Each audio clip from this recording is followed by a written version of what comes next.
ধারাবাহিকের আগামী পর্বতে আমরা দেখতে চলেছি রোশনি এবং আলো মিলে ডিভোর্সের ব্যাপারটা নিয়ে ঘরেতে ভীষণই চিন্তিত। রোশনি আলোকে বলছে, রিয়ান যদি আমাকে এত তাড়াতাড়ি ডিভোর্স দিতে না চায় তখন কি হবে বৌদি ভাই?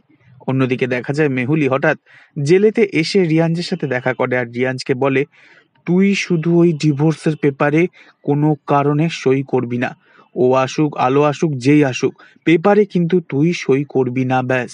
এরপরই দেখা যায় আলো গালেতে দাড়ি লাগিয়ে একেবারে জেলের কয়েদিদের মতন পোশাক পরে ছদ্মবেশ নিয়ে আচমকাই হাজির হয় রিয়াঞ্জের সামনে। রিয়াঞ্জ আলোকে দেখে চিনতেও পারে না। ছদ্মবেশী আলো জেল থেকে পালানোর লোভ দেখালে তখন রিয়াঞ্জ বলে, কি বলতে চাইছো তুমি? তাহলে কি ডিউটি এখন অদল বদল হবে? তোমার কাজ আমি করব আর আমার কাজ তুমি? এরপরই আলো সেই ডিভোর্সের পেপারটা বাড়িয়ে দেয় আর রিয়াঞ্জ তখন ভাবতে থাকে সই করবে কি করবে না।